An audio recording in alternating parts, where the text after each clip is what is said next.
Imagine, if you will, now that sounded kind of like the opening of Twilight Zone, didn't it? Imagine, if you will. Seriously.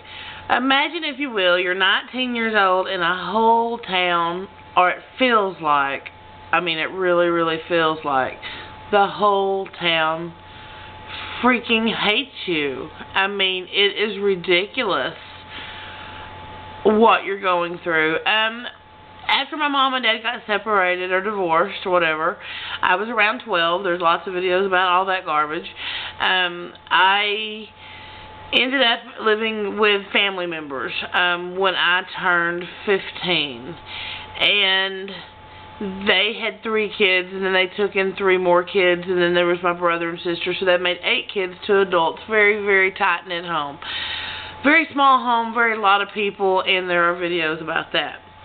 And this is something that I feel like they did out of the best of their heart. It had come to our rescue many times. They were situations that weren't stable. We'd moved around a lot, and I do feel like they came to our rescue. I feel like they did. I feel like they had the very best intention at heart. It just really kind of got messed up, and one of the reasons is because there were things going on between the parents that caused friction, and there were things going on that were going on behind the scenes that not everybody, even in the home, had put the dots together yet. But I and another one of the kids had started figuring things out, okay? And when I was in my senior year, the beginning of my senior year of high school, I had enough, and I decided it was time to go, and there was an incident that morning, which I will make another tape about. I am really trying to be as open as I can and as forthcoming, because I think there's a lot of people in the same situation I am. I think there's a lot of people who have been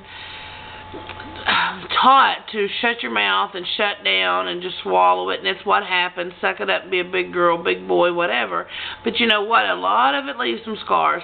There are some skeletons that leave some baggage behind, and I've worked through a lot of mine. I know these videos, if you're going through them, you're thinking, oh my God, what a nutcase.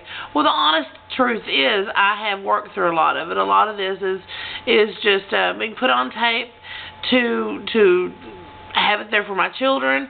A lot of it is so that if you're sitting at home and you're feeling like crap and you're on YouTube and you're drinking a beer or whatever you're doing and you come across this, click on it, then maybe you can be like, wow, somebody else gets it.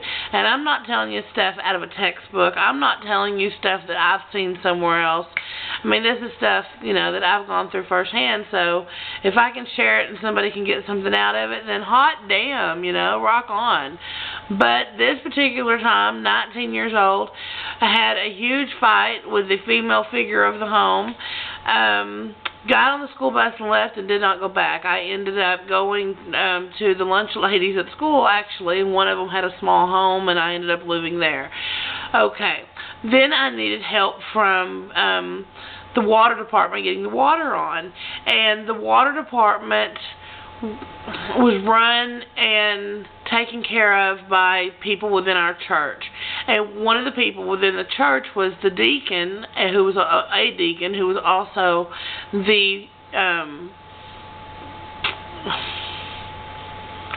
teacher figure in our school. I don't want to necessarily give his position away because it'd be too obvious and people would go right to him if they so chose. I doubt anybody cares, but I'm trying to be nice here, people. Anyway, so I had ended up living on my own. I ended up getting this little house. I was working already at 2 jobs, which was a gas station after school and a convenience store before school, and I've told this story before. And I have needed help. You know, I have limited funding, and I need help getting some things done. And the church that I go to, I turn it over to them, and I'm like, can you help me with this? Can you help me with that? And they said no. And they also, members of the church were members with the water department, and then the deacon it was also a teacher figure at our school, put his 2 cents worth in, and was like, if we shut her down, she'll have to go home. And it didn't work. We just ran a water hose from the lady next door's house through the kitchen window into my house, so I could go to the bathroom and cook and whatnot. I didn't have a washer and dryer, so I either didn't wash and dry or I did it in the sink and hung it on the line. So, or the washateria when I could, because I had no transportation, so I was walking or riding my bicycle.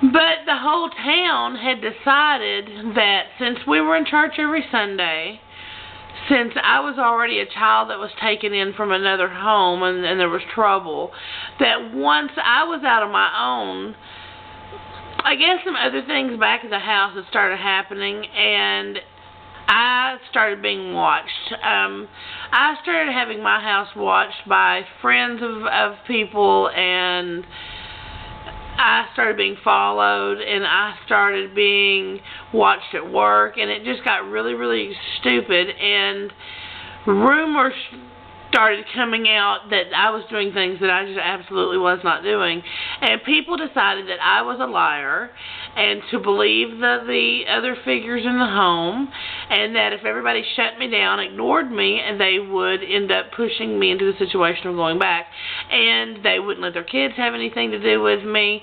I mean, there was a church, it was like, no, you're not coming till you repent and you go home, because this is just, you need us, but we're going to put our foot down and we're going to give you hard love. And friends, I no longer can hang out with you.